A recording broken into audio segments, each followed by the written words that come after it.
Hello, నేను journalist Srinivas. Welcome to news analysis. ముందుగా తెలంగాణ పత్రికల్లో వచ్చిన న్యూస్‌ని అనాలిసిస్ చేసే ప్రయత్నం చేద్దాం. మొదటగా ఈనాడు పేపర్‌లో బ్యానర్ ఐటెమ్‌గా ఈరోజు నిన్న అయోధ్యలో జరిగిన బాలరాముడి యొక్క ప్రాణ ప్రతిష్ఠకు సంబంధించి అన్ని పేపర్‌లో బ్యానర్ ఐటెమ్‌గా ఇచ్చారు. దాంట్లో భాగంగానే ఈనాడులో కూడా సాకారమయ్యాడు సాకేత రాముడు. అయోధ్యలో అంగరంగ వైభవంగా బాలరాముడి ప్రాణ ప్రతిష్ఠ, జై శ్రీరామ్ నినాదాలతో ప్రతిధ్వనించిన భారత వని. విదేశాల్లోనూ ఘనంగా సంబరాలు. నవశకానికి ఇది నాంది అన్న ప్రధాని మోదీ. నిర్మాణ కార్మికులపై పూలు జల్లి అభినందన. ఆధ్యాత్మికవేత్తలు ప్రముఖులతో ప్రాంగణం కళకళ, పులకించిన ప్రజానీకం అన్నట్లు ఒక వార్తను బ్యానర్ ఐటమ్‌గా అయోధ్యకు సంబంధించి ఇది బాలరాముడి విగ్రహానికి మోదీ పూజలు చేస్తున్న ఒక ఫోటోను కూడా ప్రధానంగా పబ్లిష్ చేశారు. మోదీ కామెంట్స్‌ని కూడా ఇక్కడ హైలైట్ చేసేశారు. 2024 జనవరి 22 ఇది కేవలం తారీఖు మాత్రమే కాదు, కొత్త కాలచక్రానికి ప్రతీక. ఈ తేదీకి పరిపూర్ణ దివ్యత్వం ఉంది. కొన్ని వందల ఏళ్ల తర్వాత కూడా ఈ తేదీని ప్రజలు గుర్తుపెట్టుకుంటారు. ఈ క్షణం కోసం కోట్ల మంది వందల ఏళ్లుగా నిరీక్షించారు. ఇన్నేళ్లకు మన స్వప్నం సాకారమైంది. శ్రీరాముడి ఆశీస్సులతో ఈ అద్భుత ఘట్టం ఆవిష్కృతమైంది అన్నట్లు వారు చెప్పిన దాంట్లో ఒక ప్రధానమైన కొటేషన్‌ని తీసుకున్నారు. ఇది ప్రాణప్రతిష్ఠ సందర్భంగా అయోధ్యలో బాలరాముడికి పూజలు చేస్తున్న ప్రధాని నరేంద్ర మోదీ, ఆహ్వానితులతో నిండిపోయిన అయోధ్య రామాలయం ప్రాంగణం. ఇది రామాలయ ప్రాంగణానికి సంబంధించి ఫోటోను కూడా ప్రధానంగా ఏశారు. ఇది రామాలయ ప్రాంగణం. అక్కడ పబ్లిక్ అంతా గెస్ట్‌లు, అదే అతిథులు మిగతా అంతా వచ్చిన పరిస్థితి. ఇది బాలరాముడి యొక్క విగ్రహం. నల్ల రాతితో తయారు చేశారు. కర్ణాటక చెందిన శిల్పి యోగిరాజ్ అని వారు దీన్ని చెక్కారు. దానికి సంబంధించి నిన్న ప్రాణప్రతిష్ఠ మధ్యాహ్నం 12:29:08 స్టార్ట్ అయ్యి, మధ్యాహ్నం 12:30:32 అంటే 84 సెకన్లు అభిజ్ఞ అభిజ్ఞ లగ్నంలో ఒక దివ్యమైన ముహూర్తంలో వారు ప్రాణప్రతిష్ఠ చేశారు. దానికి సంబంధించి ప్రధాన వార్త. కల నెరవేరింది, భవ్యమైన మందిరం సమకూరింది. కౌశల్య తనయుడు బాలరాముడి రూపంలో ప్రసన్న వదనంతో అయోధ్యలో కొలువయ్యాడు. కళ్ళ ముందు దివ్యమంగళ రూపం ఆవిష్కృతం కాగానే భక్త కోటిలో పరవశం. ఎంతో తదాత్మ్యత్యం, శతాబ్దాల వివాదాలు, పోరాటాలను అధిగమించి ఫలితం సాధించిన సంతృప్తి. దిగ్గజ ప్రముఖులు, కళాకారులు, వ్యాపారవేత్తల సమక్షంలో ప్రధాని నరేంద్ర మోదీ ఈ ఆలయంలో ప్రాణప్రతిష్ఠను సోమవారం ఘనంగా పూర్తి చేశారు. ఇదే స్ఫూర్తితో కొన్ని తరాల పాటు వెలుగులీనే భారత్‌ను నిర్మించుకుందామని పవిత్రధామం నుంచి ఆయన పిలుపునిచ్చారు. ఇది నరేంద్ర మోదీ యొక్క ప్రసంగానికి సంబంధించి ప్రధానంగా వారు ఇచ్చింది. ఇది అయోధ్యకు సంబంధించి దాదాపు 500 సంవత్సరాలుగా భారతదేశంలోని సమాజం మొత్తం, హిందూ సమాజం ప్రధానంగా ఎదురుచూస్తుంది.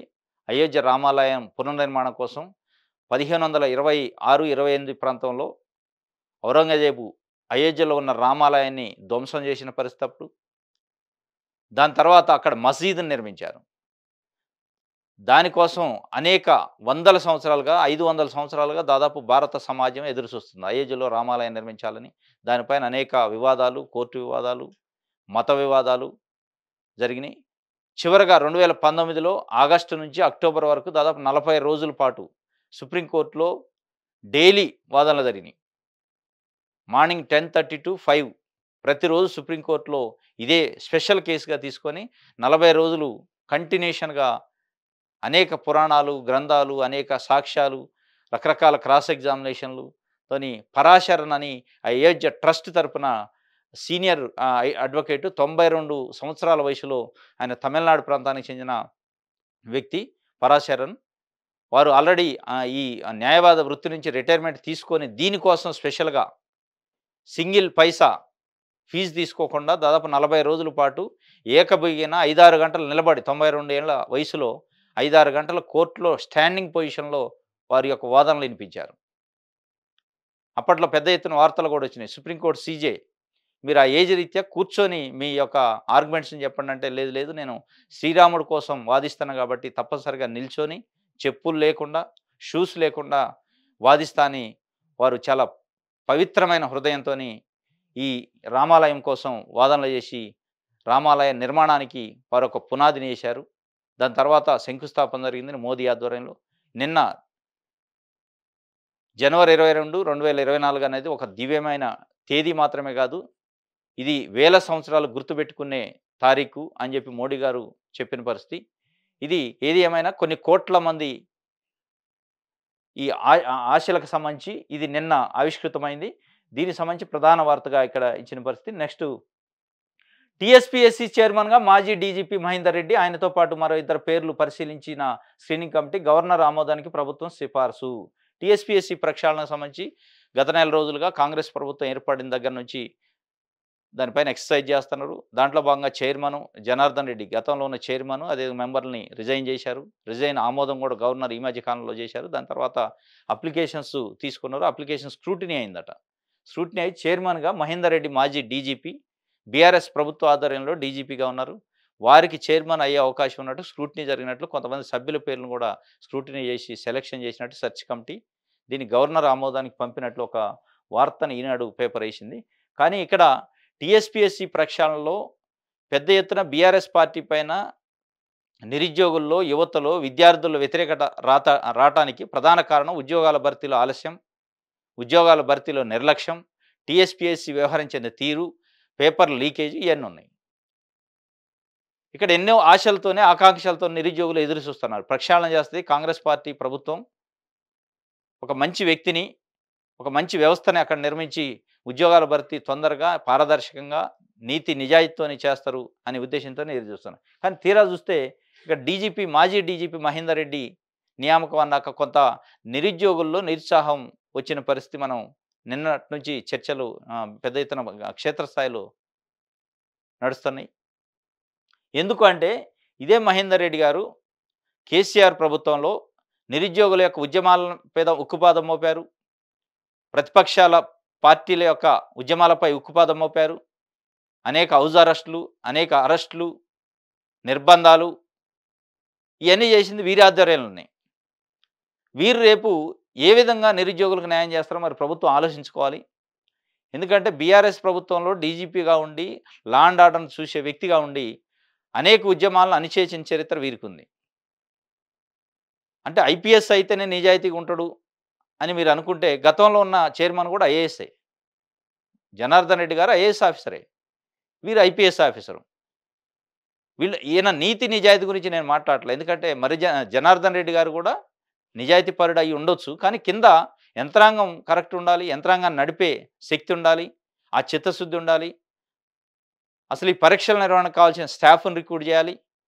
ఇదంతా లేకుండా మీరు ఐపీఎస్ని తీసుకొచ్చి పెడితే నిరుద్యోగుల యొక్క ఆకాంక్షల మీద నీళ్ళు జల్లినట్టు అయింది, వాళ్ళ ఆత్మాభిమానాన్ని దెబ్బతీసినట్టు అయింది.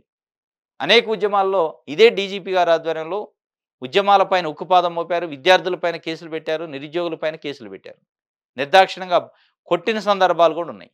ఇట్లాంటి వ్యక్తిని మీరు తీసుకొచ్చి అక్కడ కూర్చోబెడితే నిరుద్యోగుల్లో అపనమ్మకం ఏర్పడుద్ది, నిరుద్యోగుల్లో నిరుత్సాహం ఏర్పడుద్ది, అసంతృప్తి ఏర్పడుద్ది. ఇది నిరుద్యోగులు అనుకుంటున్నమాట. నిన్నటి నుంచి సోషల్ మీడియాలో ప్రచారం జరుగుతుంది. మహేందర్ రెడ్డి గారు టీఎస్పీఎస్సీ చైర్మన్ అనగానే చాలా పెద్ద ఎత్తున చర్చలు జరుగుతున్నాయి. ఇది మరి చూడాలి, ప్రభుత్వం కూడా ఆలోచించాలి. ఇట్లాంటి వ్యక్తులను పెట్టడం వల్ల ఏం మెసేజ్ ఇస్తున్నాం మనం అని చెప్పి. ఇది సేమ్ ఇది ఆదాబ్ హైదరాబాద్లో కూడా సేమ్ బంగారు విల్లు చేతబట్టి దివ్యకాంత్ వెలుగులో అయోధ్య రామ మందిరం అన్నట్లు ఒక వార్తని అయోధ్యకు సంబంధించే ఇక్కడ ఇచ్చారు. శతాబ్దాల నిరీక్షణకు తెర, సహనం, కృషి, త్యాగాల ఫలితమే ఈ ఉజ్వల ఘట్టం, ఎక్కడో లోపం వల్లే ఇన్నాళ్ళు నిరీక్షణ, అందుకే రాముణ్ణి క్షమాపణ కోరుకుంటున్న ఉద్వేగపూరిత ప్రసంగంలో ప్రధాని మోదీ అన్నట్లు ఒక వార్తని ఆదాబ్ హైదరాబాదు. మన ఆస్తి, అస్తిత్వం, సత్యం అంతా రాముడే అన్నట్లు కూడా వారు చెప్పారు. అదే ఇంకొకటి ప్రధానంగా ధరణికి సంబంధించి, వదిలిపోనున్న ధరణి దరిద్రం, ధరణిలోని లోపాలపై ప్రత్యేక దృష్టి పెట్టిన ప్రభుత్వం త్వరలో కలెక్టర్లతో కమిటీ సమావేశానికి సమాయత్తం. ఇప్పటికే కొంత మేరకు లోపాలను గుర్తించినట్టు తెలిపిన కమిటీ ధరణితో అనుబంధం ఉన్న వ్యవసాయ రిజిస్ట్రేషన్ శాఖతో చర్చలు, వివిధ రాష్ట్రాల్లో విధి విధానాల పరిశీలన, క్షేత్రస్థాయిలో రైతు సమస్యలపై పరిశీలన చేయనున్న కమిటీ. ధరణి కమిటీ సభ్యుడు రేమండ్ పీటర్ వెల్లడి. నిన్న ధరణి సంబంధించి ఎక్స్పర్ట్ కమిటీ 3వ సమావేశం నిన్న జరిగింది. దాంట్లో ఇప్పటికే కొన్ని సమస్యలను గుర్తించారంట. అనేక ఇతర రాష్ట్రాల్లో ఉన్న సంబంధిత వివాదాలు ఏ విధంగా ఉంటే వాటిని ఎట్లా పరిష్కరిస్తారు, ఆ మానిటరింగ్ ఎట్లా ఉందనేది కూడా పరిశీలిస్తున్నారట. అదేవిధంగా స్టాంప్స్ అండ్ రిజిస్ట్రేషన్ శాఖ, రెవెన్యూ శాఖ కొలాబరేషన్లో వాళ్ళ అధికారులతో కూడా చర్చలు జరిపారట ఈ సమస్యలకి ఎట్లా అనేది. అదే ఇంకొక ప్రధాన వార్త, ఒక అవినీతి అధికారికి సంబంధించి ఇక్కడ ఆదాబ్ హైదరాబాద్లో ఇచ్చారు.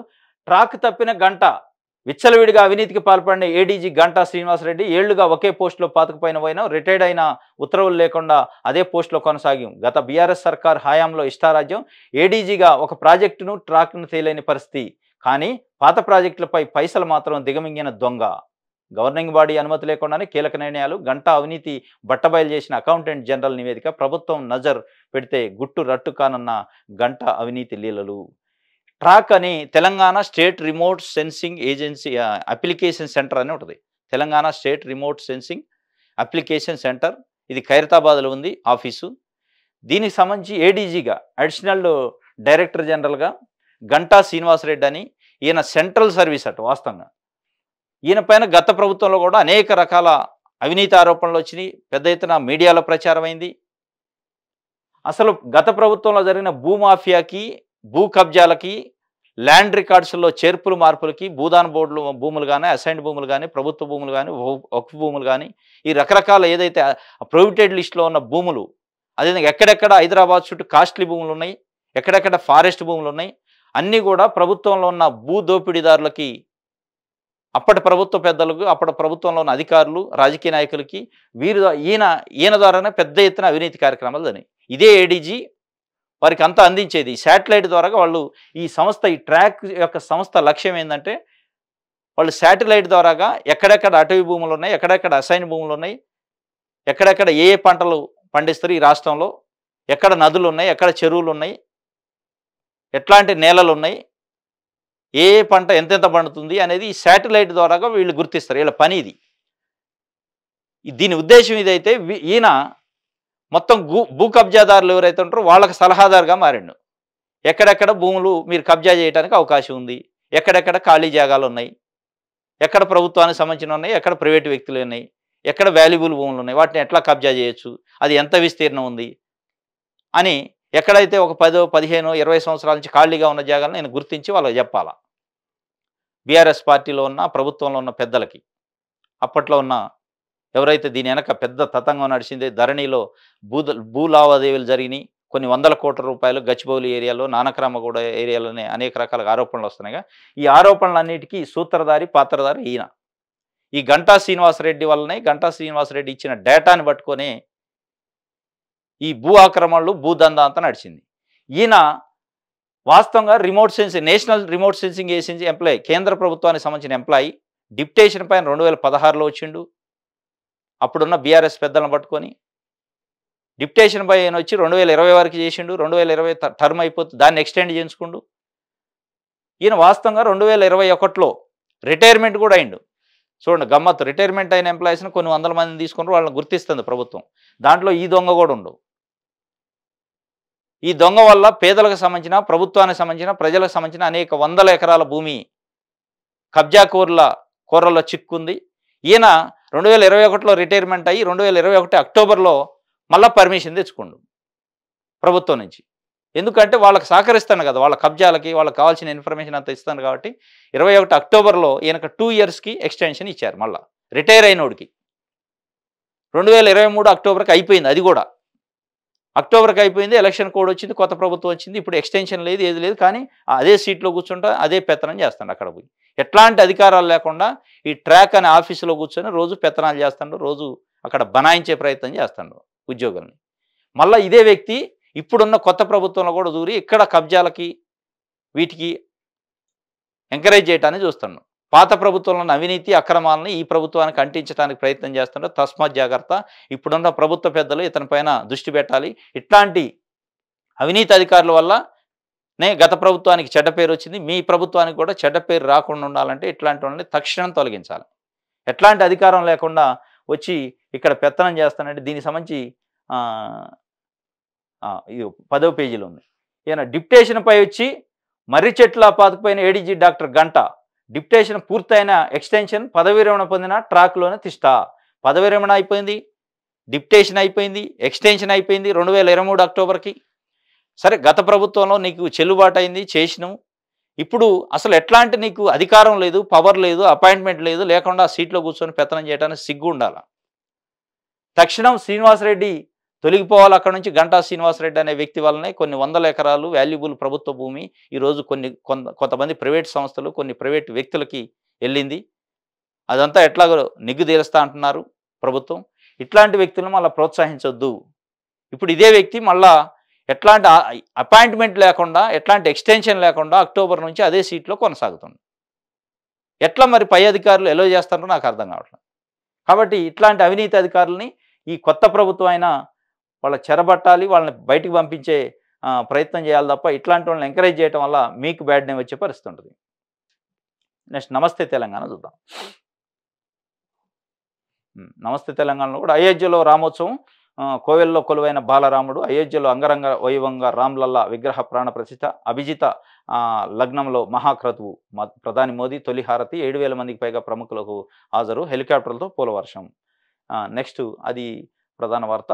హామీలు అమలయ్యేదాకా వదలం, అబద్ధాలతో తప్పుబద్దావ పట్టిస్తున్న కాంగ్రెస్, ఇచ్చిన హామీలు ఎగవేసే యత్నం అన్నట్టు కేటీఆర్ చెప్పారు. కాంగ్రెస్కి ఇప్పటికే పలు వర్గాలు దూరం. పార్లమెంట్ ఎన్నికలు ఈ అవకాశాన్ని మనం అనుకూలంగా మార్చుకోవాలి. మాట్లాడకముందే కాంగ్రెస్ ఉలికిపాటు. కేసీఆర్ అసెంబ్లీకి వస్తే వాళ్ళ పరిస్థితి ఏంటో. బీఆర్ఎస్ పార్టీకి కార్యకర్తలే కథానాయకులు, సోషల్ మీడియాను బలంగా వాడుకోలేదు. ఫిబ్రవరి మొదటి వారం నుంచి అసెంబ్లీ సెగ్మెంట్ వారిగా పార్టీ సమీక్ష అన్నట్లు కేటీఆర్ చెప్పారు. దాన్ని ప్రధాన బ్యానర్ ఐటమ్గా ఇక్కడ వేశారు. అధికారంలోకి వస్తామని కాంగ్రెస్ పార్టీ ఊహించలేదు, అందుకే ఇష్టం వచ్చినట్లు హామీలు గుప్పించింది.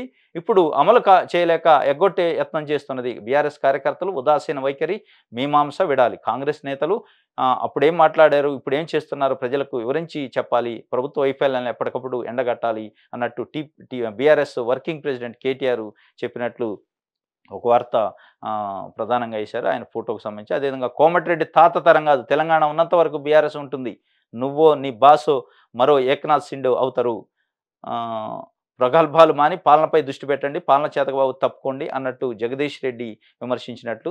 ఎందుకంటే నిన్న 39 ముక్కలు శాతం బీఆర్ఎస్ పార్టీని అని కోమటిరెడ్డి వెంకటరెడ్డి అన్నారు. అదే జిల్లాకు సంబంధించిన జగదీష్ రెడ్డి గారు సూర్యాపేట ఎమ్మెల్యే దానికి కౌంటర్గా కోమటిరెడ్డి తాత తరం కూడా కాదు అని ఇచ్చిన పరిస్థితి. కాంగ్రెస్ పార్టీని ఎక్కడికక్కడ కార్యకర్తలు నిలువరించండి, వారు ఇచ్చిన హామీలు అమలుపైన ప్రజల్లో చైతన్యం కలిగించండి, అమలు అయ్యేదాకా వదిలిపెట్టము అని చెప్పి కూడా ఒక వార్తను ప్రధానంగా కేటీఆర్ అన్నదాన్ని ఇచ్చారు. నెక్స్ట్ ఆంధ్రజ్యోతి పేపర్ చూద్దాం. తెలంగాణకు సంబంధించి ఆంధ్రజ్యోతి పేపర్లో సేమ్ ఆంధ్రజ్యోతిలో కూడా రామయ్య వచ్చాడయ్యా అని చెప్పి ఒక బ్యానర్ ఐటమ్. 5 దశాబ్దాల తర్వాత సొంత గూటికి శ్రీరాముడు, అయోధ్యలో ఆవిష్కృతమైన ఆధ్యాత్మిక అద్భుతం, సాకేతిపూర్లో బాలరాముడు ప్రాణప్రతిష్ఠ, కళ్ళకు కట్టిన వస్త్రం తీసి కాటుక దిద్ది అద్దం చూపి నరేంద్ర మోదీ చేతుల మీద చారిత్రక మహోత్సవం, తొలి హారతి ఇచ్చి దర్శనం చేసుకున్న ప్రధాని మోదీ. అభిజిత లగ్నంలో 84 సెకండ్ల పాటు కొనసాగిన క్రతువు, గర్భగుడిలో యోగి ఆనంది మోహన్ భగవత్ కూడా. తర్వాత శివుడికి అభిషేకం, జటాయు విగ్రహావిష్కరణ, రామ మందిర నిర్మాణ కార్మికులకు మోదీ సత్కారం. 8,000 మందికి పైగా అతిథులు కార్యక్రమానికి హాజరయ్యారు అన్నట్లు ఒక వార్తని దీనికి సంబంధించి ఇచ్చారు. ఇంకొకటి ప్రధానంగా ఇక్కడ ఈ శిల్పాన్ని చెక్కిన, ఈ రాముడి యొక్క బాలరాముడి యొక్క విగ్రహాన్ని చెక్కిన శిల్పి మాటలు ఇక్కడ ఇచ్చారు ఆంధ్రజ్యోతి. ఇప్పుడు ఈ భూమి మీద అత్యంత అదృష్టవంతుడు నేనే, నా పూర్వీకులు కుటుంబ సభ్యులతో పాటు ఆ శ్రీరాముడి ఆశీస్సులు ఎల్లప్పుడూ నాతోనే ఉంటాయి. బాలరాముడి విగ్రహ రూపశిల్పి అరుణ్ యోగిరాజ్ అన్నట్లు. అరుణ్ యోగిరాజు కర్ణాటకకి సంబంధించిన శిల్పి, అతను ఈ బాలరాముడి విగ్రహాన్ని చెక్కారు. వారు చాలా ఉద్వేగభరితంగా నిన్న ఈ భూమి మీద నాకంటే అదృష్టవంతుడు లేడు, నేను నా పూర్వీకులు బాలరాముడి యొక్క ఆశీస్సులు ఎప్పటికీ మా పైన ఉంటాయి, ఎందుకంటే ఇట్లాంటి అద్భుతమైన ఘట్టానికి సంబంధించిన ఒక దేవుడి విగ్రహాన్ని చెక్కి అదృష్టం నాకు దక్కింది అన్నట్టు వారు చాలా ఉద్వేగభరితంగా అరుణ్ యోగిరాజు చెప్పారు. నిజంగా కూడా వారి యొక్క చరిత్ర చెరిపేసే పరిస్థితి ఉండదు, ఎందుకంటే శ్రీరాముడు ఉన్నంత వరకు భూమి మీద వారి యొక్క పేరు ఉంటుంది. అరుణ్ యోగిరాజు ఎవరు, దాని శిల్పి ఎవరు అంటే అరుణ్ యోగిరాజు అని చెప్పుకునే పరిస్థితి. కొన్ని వేల సంవత్సరాల తర్వాత కూడా వారి పేరు అట్లా చిరకాలంగా ఉంటుంది. ఆ అదృష్టం రావటం అందరికీ రాదు, చాలా నిజంగానే అదృష్టం అది. టీఎస్పీఎస్సీ చైర్మన్గా రిటైర్డ్ డీజీపీ అన్నట్లు ఇందాక మనం మహేందర్ రెడ్డి గురించి మాట్లాడింది. మాజీ ఐపీఎస్ పేరును గవర్నర్ ఆమోదం కోసం పంపిన ప్రభుత్వం. విదేశీ పర్యటన నుంచి రాగానే టీఎస్పీఎస్సీపై దృష్టి పెట్టిన సీఎం. చైర్మన్ పదవికి 50కి పైగా దరఖాస్తులు, సభ్యుల పదవులకు 320 దరఖాస్తులు పరిశీలించిన సెర్చ్ కమిటీ. మాజీ డీజీపీ మహేందర్ రెడ్డిని దీనిపై నిరుద్యోగులు అయితే వ్యతిరేకతగా ఉన్నారు, ప్రభుత్వం ఆలోచించాల్సిన పరిస్థితి ఉంటుంది. ఇంకోటి మేడిగడ్డ మేడిపండే, బ్యారేజ్కి 3,625 కోట్లు, అవినీతితో 3,200 కోట్లు వృధా. 32 మంది అధికారుల పాత్ర, బ్యారేజీ నిండా సమస్యలే, రిపేర్ చేసినా నిరుపయోగం. విజిలెన్స్ ప్రాథమిక అంచనా, త్వరలోనే మధ్యంతర నివేదిక, మరమ్మతులకు 500 కోట్ల పైనే అంచనా వేసిన నిర్మాణ సంస్థ. మేడిగడ్డ పైన విజిలెన్స్ అండ్ ఎన్ఫోర్స్మెంట్ గత 15 రోజులుగా తీవ్రంగా విచారణ చేస్తున్న, పెద్ద ఎత్తున వాళ్ళకి సంబంధించిన ఆ ఫైల్స్ అంతా సేకరించి ఫైల్స్ని పరిశీలన చేసి అధిక ఫిజికల్ వెరిఫికేషన్ కూడా చేశారు. మేడిగడ్డకి వెళ్ళి విచారణ చాలా స్పీడ్గా జరుగుతుంది. దాంట్లో 3625 కోట్లు బ్యారేజ్ ఖర్చు అయితే అవినీతే 3200 కోట్లు జరిగిందట. అందులో 32 మంది అధికారులు ఉంటారట. అంటే ఒక్కొక్క అధికారి ఒక 100 కోట్ల రూపాయలు అవినీతి చేసినట్టు దీని లెక్క. ఇది అసలు ఎందుకు పనికిరాదు అంటున్నారు. నిన్న మొన్న పెద్ద ఎత్తున సోషల్ మీడియాలో కానీ పేపర్లో వచ్చింది. అసలు ఇది రిపేర్కి కూడా పనికిరాదు. రిపేర్కి 500 కోట్లు అయింది. 500 కోట్లు పెట్టి రిపేర్ మరమ్మతులు చేసినా అది ఉపయోగపడే పరిస్థితి లేదన్నట్లు అర్థమవుతుంది. మరి బూడిదలో పోసిన పన్నీర్ అయితే 3600 కోట్ల రూపాయలు. మరి ఈ ప్రభుత్వం అయినా కొద్ది జాగ్రత్తగా ఆలోచించి మళ్ళీ ఇంకొక 500 కోట్లు అందులో తగలబెట్టే బదులు దాన్ని పక్కకు పెట్టడమా, ఏం చేయాలని ఆలోచిస్తే బెటర్. కానీ ప్రజల యొక్క సొమ్ము ఇప్పటికే 1000 కోట్లు నీళ్ళలో పోసిన పన్నీర్ అయింది. మళ్ళీ మీరు తీసిపోయి దాన్ని రిపేర్ చేసిన తర్వాత 1 ఇయర్కో 2 ఇయర్స్కో పోతే 100,000 కోట్లు ప్రభుత్వ సొమ్ముని, ప్రజల సొమ్ముని దుర్వినియోగం చేసినట్టు అయింది. కాబట్టి ఆలోచించి ప్రభుత్వం చాలా నిర్ణయం ఆచితూచి వ్యవహరించాల్సిన అవసరం ఉంది. నెక్స్ట్ వెలుగు పేపర్ చూద్దాం. తెలంగాణ వెలుగు పేపర్. వెలుగు పేపర్లో కూడా ప్రధానంగా భవ్య మందిరంలో దివ్య రూపం, అయోధ్యలో కొలువుదీరిన రామయ్య అంగరంగ వైభవంగా ప్రాణప్రతిష్ఠ, ప్రధాని మోదీ చేతుల మీదుగా క్రతువు నిర్వహించిన వేద పండితులు, వేలాది మంది ప్రముఖులు, సాధువులు, లీడర్లు హాజరు. రామనామంతో మారుమోగిన అయోధ్య, దేశ విదేశాల్లోనూ ప్రత్యేక పూజలు. రాత్రి దేశవ్యాప్తంగా రామజ్యోతి వెలిగించి దీపావళి చేసుకున్న భక్తులు. నేటి నుంచి భక్తులకు బాలరాముడి దర్శనం అన్నట్లు 2024 జనవరి 22 అనేది కేవలం ఒక తేదీ కాదు, కొత్త శకానికి నాంది. రామ మందిర నిర్మాణం దేశ ప్రజల్లో కొత్త శక్తిని ఇచ్చింది. ప్రజలు ఈ తేదీని, ఈ సందర్భాన్ని 1000 ఏళ్ళు గుర్తుంచుకుంటారు. ఇది మన విజయానికే కాదు, వినయానికి సూచిక. రాముడు నిప్పు కాదు, శక్తి. రాముడు వివాదం కాదు, సమాధానం. రాముడు ఏ ఒక్కరి వాడో కాదు, మనందరి వాడు. ఆయన వర్తమానం మాత్రమే కాదు, శాశ్వతం కూడా అన్నట్లు వారు నరేంద్ర మోదీ రాముడి యొక్క నిన్న బాలరాముడి విగ్రహ ప్రాణప్రతిష్ఠ తర్వాత స్పీచ్ ఇచ్చారు. ఆ స్పీచ్ చాలా ఉద్వేగభరితంగా, రాముడు వివాదం కాదు, రాముడు సమాధానం. రాముడు నిప్పు కాదు, శక్తి. రాముడు వర్తమానం కాదు, శాశ్వతం అన్నట్లు చాలా ఉద్వేగభరితమైన మాటలు మాట్లాడిన పరిస్థితి నేను చూశాం. దానికి సంబంధించి బ్యానర్ ఐటమ్ ఇచ్చారు. ఇంకోటి, నేనేం నేరం చేశాను, నాకు ఒక్కడికే శాంతి భద్రతలు అడ్డొస్తాయా? అస్సాంలో ఆలయానికి వెళ్ళనీయకపోవడంపై రాహుల్ గాంధీ మండిపాటు, మద్దతుదారులతో కలిసి రోడ్డుపై బైఠాయించి నిరసన. రాహుల్కు ఆదరణ వస్తుందనే బీజేపీ దాడులు, న్యాయయాత్రపై దాడిని తీవ్రంగా ఖండిస్తున్న మంత్రి శ్రీధర్ బాబు. రాహుల్కు అస్సాం ప్రభుత్వం క్షమాపణలు చెప్పాలని డిమాండ్. హైదరాబాద్లో కాంగ్రెస్ క్యాండిల్ ర్యాలీ. రాహుల్ గాంధీ భారత్ జోడో న్యాయయాత్ర చేపడుతుంది. దాంట్లో భాగంగా నిన్న అస్సాం రాష్ట్రంలో ఒక ఆలయాన్ని సందర్శించడానికి, ఆలయంలో దర్శనం చేసుకోవడానికి వెళ్తుంటే ప్రభుత్వం అనుమతించలేదు. దానిపైన రాహుల్ గాంధీ రోడ్డుపైనే బైఠాయించి నిరసన వ్యక్తం చేశారు. నిన్న మన దగ్గర కూడా దానిపైన క్యాండిల్ ప్రదర్శన చేశారు. నిన్న ఈవినింగ్ ట్యాంక్ బండి దగ్గర తెలంగాణ కాంగ్రెస్ పార్టీకి సంబంధించిన నాయకులు, టీపీసీసీ ఇన్ఛార్జ్ దీపాదాస్ ముంచి, అదేవిధంగా మంత్రి శ్రీధర్ బాబు, మిగతా నాయకుల ఆధ్వర్యంలో క్యాండిల్ ప్రదర్శన చేశారు నిరసనగా. అంటే దీంట్లో ప్రధానంగా భారత్ జోడో న్యాయయాత్ర వల్ల రాహుల్ గాంధీకి పేరు ప్రఖ్యాతులు వస్తున్నాయి, ప్రజల్లో ఆదరణ వస్తుందని ఓర్వలేకనే అక్కడ అస్సాం బీజేపీ ప్రభుత్వం వారిని అడ్డుకునే ప్రయత్నం చేస్తుంది, వారి యొక్క స్వేచ్ఛకి భంగం కలిగిస్తుంది అని చెప్పింది. అదేవిధంగా రాహుల్ గాంధీ కూడా నేనేం నేరం చేశాను, నా దగ్గరకు వచ్చేటాలకే ల్యాండ్ ఆర్డర్ ప్రాబ్లం వస్తుందే, నేను ఒక దేవుణ్ణి దర్శించుకునే హక్కు లేదా, నేను దేవుణ్ణి పూజించడానికి, దర్శించుకోవడానికి, దేవుడి గుడిలోకి వెళ్ళటానికి ఉంది కానీ వేరే ఉద్దేశాలు ఏవి లేదు, అక్కడ ఏదో అలజడులు చేయడానికి వెళ్ళట్లేదు అని చెప్పారు. కానీ ఇది కొంత దురదృష్టకరం. ఎందుకంటే వారు ఒక కాంగ్రెస్ పార్టీకి సంబంధించి కార్యక్రమం తీసుకున్నారు. దానిలో భాగంగా ఆ వేలో వెళ్తుంటే అక్కడ ఒక దేవుడు దర్శనం చేసుకునే హక్కు ప్రతి పౌరుడికి ఉంటుంది, చేసుకొని ఇవ్వాల్సింది. ఎందుకంటే ప్రభుత్వం ఇట్లాంటి నిర్బంధకాండలు, ఇట్లాంటి ఉక్కుపాదంతో ఉద్యమాలను అణిచితే ఎప్పటికైనా ఇబ్బంది, మీ పైన వ్యతిరేకత వస్తుంది. ఇది చాలా తప్పు. ఎందుకంటే వారి యొక్క నిరసనని, వారి యొక్క తెలియజేసే హక్కుని, ఏదైతే వాళ్ళ పాదయాత్రని డిస్టర్బ్ చేయాలనే ఉద్దేశం ఉన్నట్టు అనిపిస్తుంది. కాబట్టి ఒక గుళ్ళోకి వెళ్ళి ఒక వ్యక్తి దండం పెట్టుకుంటే తప్పే ఉంటుంది, పూజలు చేస్తే తప్పే ఉంటుంది. తప్పులేదు కదా. దాన్ని మీరు అడ్డుకొని దాన్ని వేరే రకంగా అక్కడేదో law and order situation, law and order ఏమొస్తది? గుళ్ళోకి పోయి దండం పెట్టుకుంటే లా అండ్ ఆర్డర్ ఎందుకొస్తది? అది కూడా కంట్రోల్ చేయలేని పరిస్థితుల్లో ఆ రాష్ట్ర ప్రభుత్వం ఉంటే సిగ్గుచేటు కదా. ఇది వెలుగు పేపర్‌లో వచ్చిన ఆహ్, పరిస్థితి. మనం సాక్షి పేపర్ చూద్దాం. తెలంగాణ సాక్షి ఎడిషన్. సాక్షి ఎడిషన్‌లో ప్రధానంగా మన రాముడొచ్చాడు. అయోధ్యలో కొలువైన బాలరాముడు. అయోధ్యలో ప్రధాని మోదీ పారవశ్యం. రాముడి ఆశీస్సులతో దేశం కోసం పనిచేద్దాం. వచ్చే ఏళ్ళు భారతదేశాన్ని నిర్మాణంపై దృష్టి. రామ్‌లల్లా ప్రాణ ప్రతిష్ఠ అనంతరం ప్రధాని మోదీ పిలుపు అన్నట్టు ఒక వార్త. అదేవిధంగా టీఎస్పీఎస్సీ చైర్మన్‌గా మహేందర్ రెడ్డి అని ఒక వార్త. ఇంకోటి రియల్ అభివృద్ధికి ప్రాధాన్యం అని బట్టి విక్రమార్క చెప్పారు. రియల్ ఎస్టేట్ ప్రతినిధి బృందానికి డిప్యూటీ సీఎం హామీ. రీజనల్ రింగ్ రోడ్డు నిర్మాణంలో హైదరాబాద్ మరింత అభివృద్ధి అన్నట్టు నిన్న రియల్ ఎస్టేట్ యొక్క సంఘానికి సంబంధించిన ప్రతినిధులు డిప్యూటీ సీఎం ఆర్థిక శాఖ మంత్రి బట్టి విక్రమార్కని కలిసి రియల్ ఎస్టేట్‌కి మీరు ప్రోత్సాహం ఇవ్వాలి, రియల్ ఎస్టేట్‌ని అప్రిషియేట్ చేయాలి, రియల్ ఎస్టేట్ అభివృద్ధి అయ్యే విధంగా ప్రభుత్వ చర్యలు ఉండాలని అడిగితే రియల్ ఎస్టేట్ ప్రతినిధి బృందానికి అభివృద్ధికి ప్రాధాన్యం ఇస్తాం అన్నట్లు రియల్ ఎస్టేట్ అభివృద్ధికి వారు చెప్పిన పరిస్థితి. దాని గురించి కూడా ప్రధాన వార్తగా. మెట్రో ఫేజ్ 2 రూట్ మ్యాప్ ఖరారు. రెండో దశలో 70 కిలోమీటర్ల మేర కొత్త మార్గం. మెట్రో ఫేజ్ 2కు సంబంధించి నిన్న ప్రభుత్వం ఆమోదం తెలిపినట్లు. దాంట్లో ప్రధానంగా 29 కిలోమీటర్ల విస్తీర్ణం నాగోల్ నుంచి ఎయిర్పోర్ట్ వరకు, శంషాబాద్ ఎయిర్పోర్ట్ వరకు 29 కిలోమీటర్ల లాంగెస్ట్ అది. మిగతా కొన్ని చిన్నవి ఉన్నాయి. ఎల్బీ నగర్ నుంచి హైత్ నగరు, నాగోల్ నుంచి చాంద్రాయణగుట్ట, ఎంజీబీఎస్ నుంచి ఫలక్నామా, ఇట్లా చిన్నవి మొత్తం కలిపితే 70 కిలోమీటర్ల మేరకు ఇది ఏదైతే దీన్ని ఖరారు చేశారు రూట్ మ్యాప్ని, ఈ రూట్ మ్యాప్కి ఆమోదం ప్రభుత్వం తెలిపినట్లు ఒక ప్రధాన వార్త సాక్షి పేపర్లో వేశారు.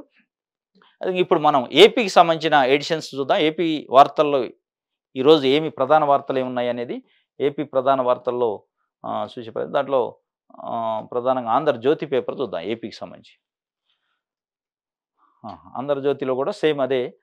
రామయ్య వచ్చాడయ్యా అని చెప్పి 5 శతాబ్దాల తర్వాత సొంత గూటికి శ్రీరాముడు. అయోధ్యలో ఆవిష్కృతమైన ఆధ్యాత్మిక అద్భుతం. సాకేతిపూర్లో 5 ఏళ్ల బాలరాముడు ప్రాణ ప్రతిష్ఠ. కళ్ళకు కట్టిన వస్త్రం తీసి కాటుక దిద్ది అద్దం చూపి నరేంద్ర మోదీ చేతుల మీదుగా చారిత్రక మహోత్సవం అన్నట్లు ఈ అయోధ్యకు సంబంధించి ఇచ్చారు. ఇది అన్ని పత్రికల్లో ఈరోజు ఇదే ఇచ్చారు. కాబట్టి నెక్స్ట్ రాక్షసకాండ. అంగన్వాడీలపై ఉక్కుపాదం. ఎక్కడికక్కడ ఈడ్చిపారేసిన పోలీసులు. గ్రూపులుగా తరలివచ్చిన అంగన్వాడీలు.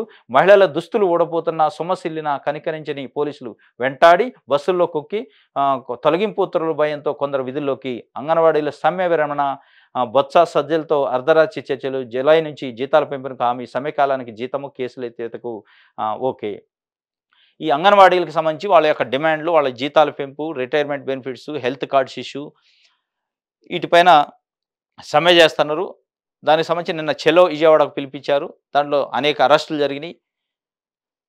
మొత్తానికి నిన్న నైట్ బొత్స సత్యనారాయణ మంత్రి, సజ్జల రామకృష్ణారెడ్డి ప్రభుత్వ సలహాదారు ఆధ్వర్యంలో అంగన్వాడీ సంఘం ప్రతినిధులతో చర్చలు జరిగినాయి. చర్చలు సఫలమయ్యి వచ్చే జూలై నుంచి జీతాలు పెంచడానికి ప్రభుత్వం ఆమోదించినట్లు, మిగతా కొన్ని డిమాండ్లు ఇప్పుడే నెరవేర్చుతున్నట్లు, ఏజ్ రీత్యా కానీ ఏజ్ని 60 నుంచి 62 సంవత్సరాలకు పెంచడం, రిటైర్మెంట్ బెనిఫిట్స్ విషయంలో కానీ మిగతా విషయాలలో దాదాపు వాళ్ళు 11 డిమాండ్లు పెడితే 10 డిమాండ్లకి ప్రభుత్వం ఓకే చెప్పినట్టు సమ్మె విరమించినట్లు ఒక ప్రధాన వార్త.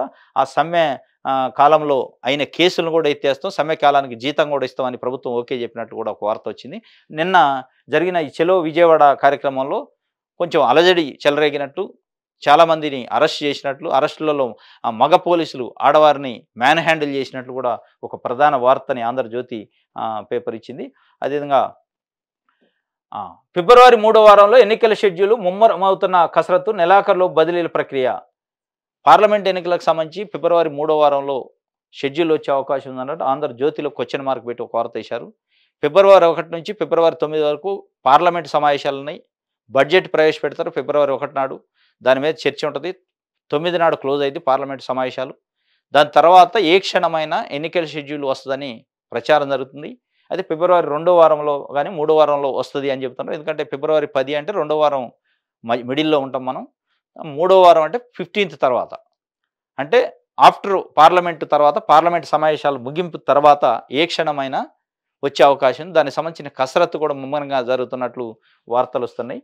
ఇది ప్రధానంగా. ఇంకొకటి వారంలో డిఎస్సి 6,000కు పైగా ఖాళీలతో ప్రకటన, అధికారులతో మంత్రి బొత్స సమీక్ష, 4.5 ఏళ్లు పట్టించుకోకుండా ఎన్నికల ముందు జగన్ హడావుడి అని డిఎస్సికి సంబంధించి ఒక వార్తని ఆంధ్రజ్యోతి వేసింది. వారంలో డిఎస్సి అని చెప్పి 4.5 సంవత్సరాలు పట్టించుకోకుండా ఇప్పుడు డిఎస్సి అని హడావుడి చేస్తానని ఒక విమర్శనాత్మక వార్తని వేసింది.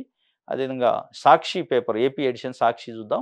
మన రాముడు వచ్చాడు, అయోధ్యలో కొలువైన బాలరాముడు అని చెప్పి ఒక వార్త. అయోధ్యలో ప్రధాని మోదీ పార్వశ్యం, రాముడి ఆశీస్సులతో దేశం కోసం పనిచేద్దాం, వచ్చే ఏళ్లలో భారతదేశ నిర్మాణంపై దృష్టి, రామ్లల్లా ప్రాణప్రతిష్ఠ అనంతరం ప్రధాని మోదీ పిలుపు.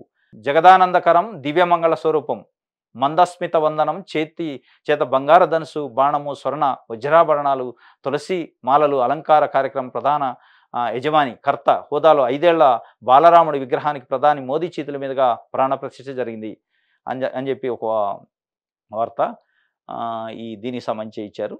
అదేవిధంగా కింద సమ్మెకి తెర, చర్చల సఫలం, నేటి నుంచి విధుల్లోకి అంగన్వాడీలు, 11 డిమాండ్లు ఇప్పటికే 10 డిమాండ్లు అమలుకు కార్యాచరణ, రిటైర్మెంట్ బెనిఫిట్స్ భారీగా పెంచిన ప్రభుత్వం, పదవీ విరమణ వయసు 60 ఏళ్ల నుంచి 62 ఏళ్లకు పొడిగింపు, చనిపోయిన వారి కుటుంబాలకు 20,000 మట్టి ఖర్చులు, వేతనాల పెంపు జులై నుంచి అమలు, శేషాల హామీ, సమ్మెకాలంలో వేతనాలు, పోలీసు కేసులపై సానుకూల నిర్ణయం, ప్రభుత్వ నిర్ణయాలు వెల్లడించిన మంత్రి బొత్స సత్యనారాయణ అన్నట్లు ఒక వార్తని బొత్స సత్యనారాయణ అదే సజ్జల రామకృష్ణారెడ్డి అంగన్వాడీ ప్రతినిధులతోని జరుగుతున్న చర్చలకు సంబంధించిన ఫోటో వేసి సమ్మెకు తెర, చర్చల సభలో నేటి నుంచి విధుల్లోకి అంగన్వాడీలు అన్నట్లు ఒక వార్తని ప్రధానంగా సాక్షి పేపరు వేసింది. అదేవిధంగా ఓటర్లు 4,08,00,000, ఈ దఫా పురుషులు 2,01,00,000 అయితే మహిళలు 2,07,00,000. 2019తో పోలిస్తే రాష్ట్రంలో 15 లక్షల అదనంగా పెరిగిన ఓటర్లు. అత్యధికంగా కర్నూలు జిల్లాలో 20,16,000 ఓటర్లు, అల్లూరు జిల్లాలో అత్యల్పంగా 7,61,000 ఓట్లు. 80 ఏళ్ళు నిండిన వారు, దివ్యాంగులు, కోవిడ్ బాధితులకు ఇంటి వద్దే ఓటు హక్కు. ఇది ఓట్లకు సంబంధించి రాబోయే జనరల్ ఎలక్షన్కి సంబంధించి అక్కడ అసెంబ్లీ ఎన్నికలు కూడా ఉన్నాయి ఏపీలో.